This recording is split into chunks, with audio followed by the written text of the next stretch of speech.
Yeah, I think this question is, the whole topic is very complex. And if you see so, and that's where the statistics which you just not mentioned, and that's where the struggle of multinational company coming into India, they are also facing because India is so diverse.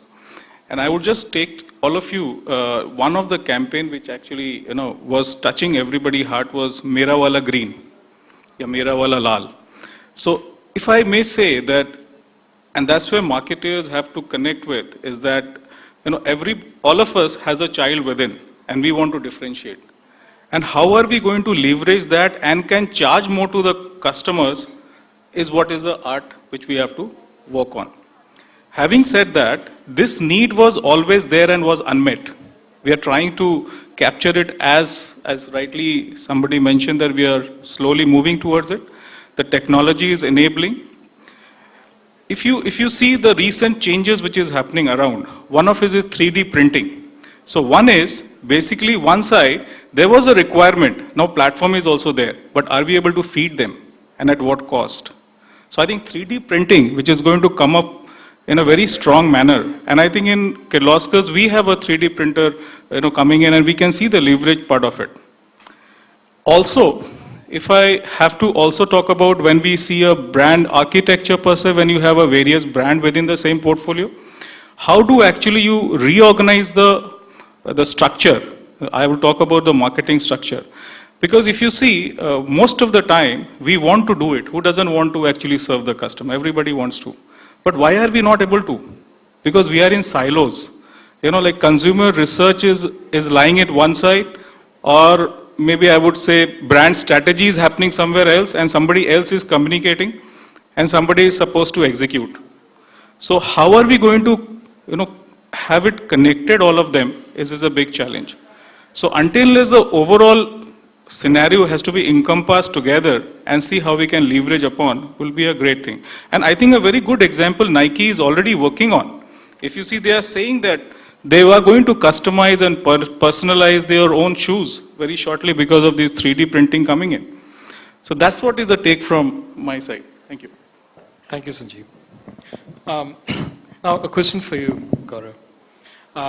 You work in an organization of which I'm sure most of us in this room would have touched upon some point of time, but would probably not have realized it. Right. So, how does your organization see the concept of really reaching out to the market of one, reaching out to your constituents, whether it be your partners, whether it be your customers or potential customers? So basically what we do is, just to let everybody know, I'm part of the Interglobe Enterprise Group. Indigo is our sister company, and we have various verticals in which cover all travel domains from A to Z.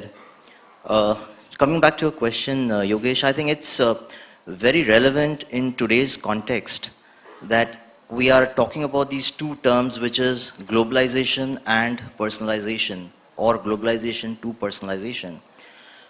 I have a little different take on this in terms of, I would not want to put it as globalization to personalization. I would rather put it as globalization through personalization.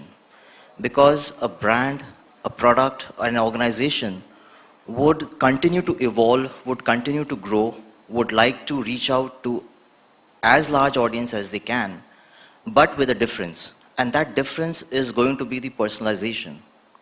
Having said that, we heard in the morning sessions also where everybody's talking about big data that is available, how that big data is going to change things for everybody, all organizations put together. But there is a catch in that big data also. As Yogesh, you rightly mentioned in terms of the figures that are being used, how many people are using that data. So obviously, yes, there is a challenge. While there are tools available, there are technologies available. But I don't think so that's a ready answer for, or an easy answer for everybody to adopt, that there is a technology available, we use it, we start running it, and we have personalized services. It may take a little bit, as Sanjeev said, it is a little bit more complex to personalize individual product and services to individual customers. And that's where somebody has to come in as, I would call him, a scientist who can read, interpret, and help the marketing team and the technology team to create a solution to personalize the product and services. Because till the time that gap exists, we'll keep on running around this unstructured data, and we'll try and keep on telling ourselves that yes, there is data available and we are personalizing services, but end of it, it may end up becoming just a mass mailer or a mass service which you're giving to everybody. And also there is another very small issue which is related with data that is available, especially in our world as well as the Western world, that if this data is not used adequately, this could also lead to a lot of privacy issues, a lot of issues where people may stand up and say, I'm getting bombarded with X kind of information which I don't need. So as I said, there has to be a scientist who can actually read and interpret this data and then present that right amount of, as I would say, personalization that is required to take the marketers to the next level. Thank you.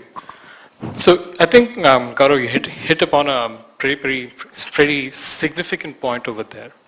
How is the data that we are gathering as marketers, how are we using it for actual personalization? At this point of time, most of the clients that my company consults with, the bulk of the personalization lies in the emails that are sent, the emails, the push notifications, the SMS campaigns that I send. So I might get an email saying, hey Yogesh, I see that you bought product X, people in your area also bought product Y. So that makes it relevant for me. They might be able to get cues from my social activity based on what I post on Twitter or Facebook.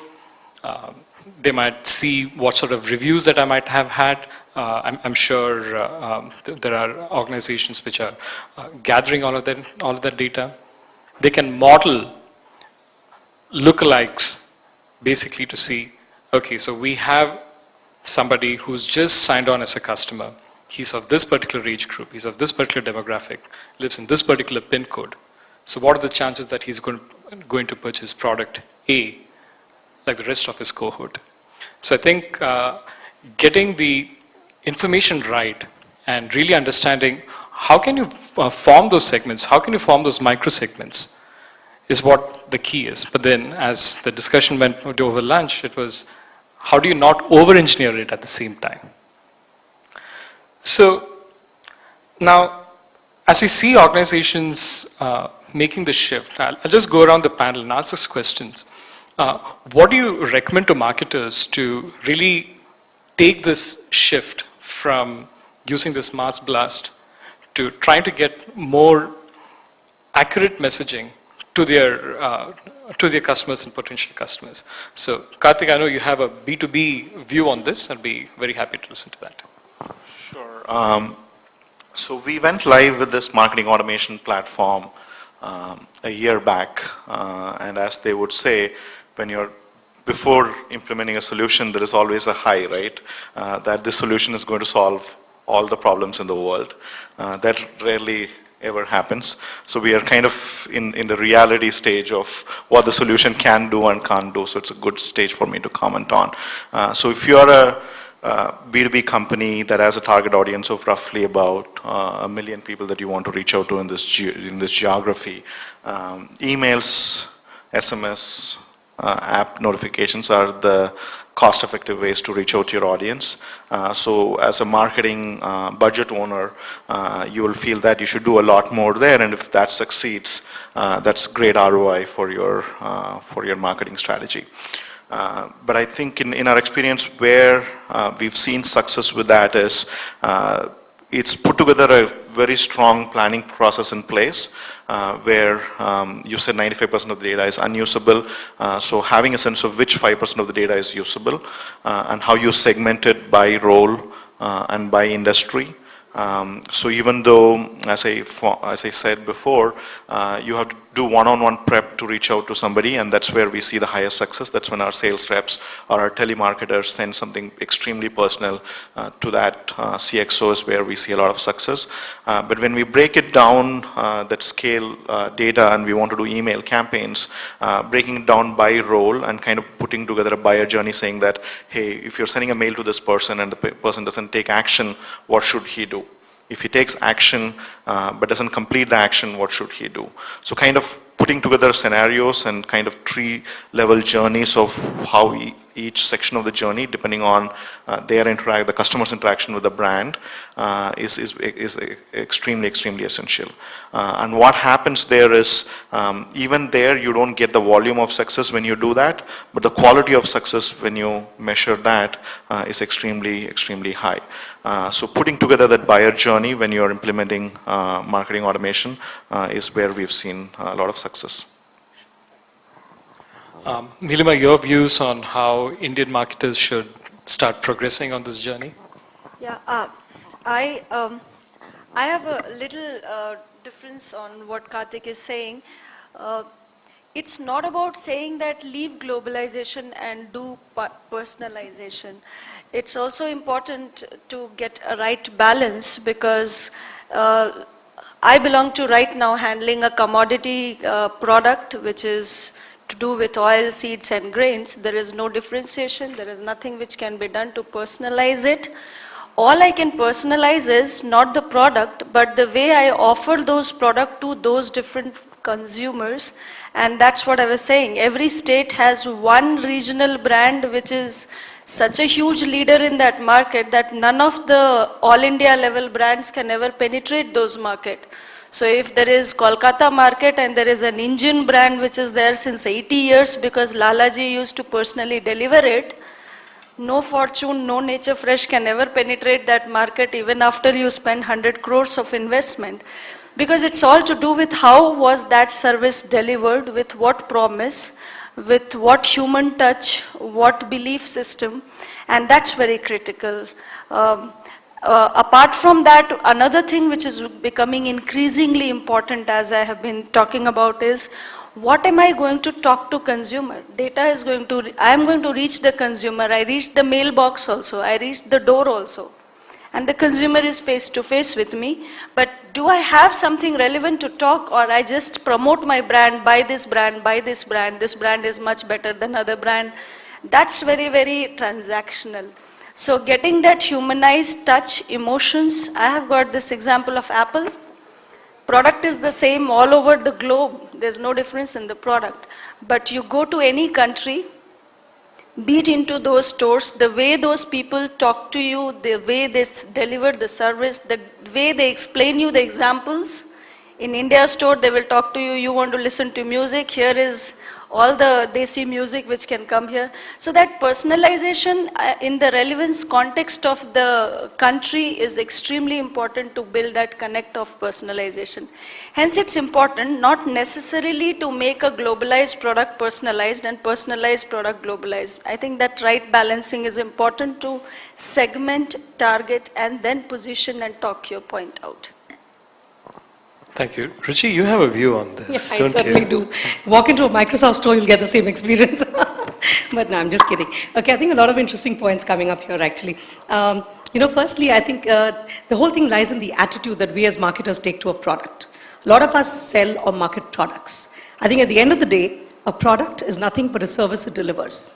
And I think the point that even Nilima is trying to make here is that if we begin to focus on the service or the value it brings to that customer's or consumer's life, we then have a conversation going.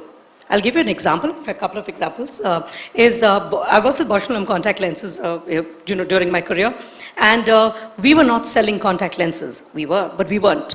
We were selling confidence. Because when the girl takes off her spectacles and puts contact lenses, she's a new me, a new her. We are not selling, for example, at Microsoft, the software or the licenses. We are now selling productivity. So it is in how you think of what you're offering. And I think as marketers, it's very important we jump out of the shoes of the product, saying this is the product, because that's where the differentiation won't happen, to the fact that I'm selling a service. Indigo, for example, every time a passenger walks on, what is the experience that they're going through? So I think those moments of truth at each point of the consumer's life cycle, if as marketers we empathize and we focus on that instead of the product, which anyway is hygiene. It's anyway got to be what it's got to deliver. And there's no differentiation there. It would be great. I'll give you an example. I worked in Scottish rugby in Scotland, in Edinburgh. For 7 years I was there. It was a fantastic fantastic experience. You know, the big brand like Rugby on the shoulders of an Indian was an amazing experience, really. Very, very Scottish brand. But the tagline that Scottish Rugby or that sports uses is, buy a whole seat, use only the edge. Can you associate with that? So imagine how you feel as a consumer when a marketer talks to you in a line, even if it's a mass media, but it's talking to you. So you can immediately visualize yourself as using the edge and hanging on to see what the result of that game is. So that is my take on personalization, that if that communication piece can talk to me, even if it's not doing segmentation by death, it's a factor achieved. Because you have then got their attention, because they start visualizing in their mind. And the whole thing about marketing is not the line, but the imagery that you're creating in the mind when they read that line. So, you know, the other thing that we were talking about is how you can make them feel, you know, make them feel different or make them feel loved by a brand. There's a very sweet quotation that I'd like to share with you all here. I love it. I've spoken it at many forums. If it's a repeat, pardon me, but we'll go for it. So it says, everything that counts cannot always be counted.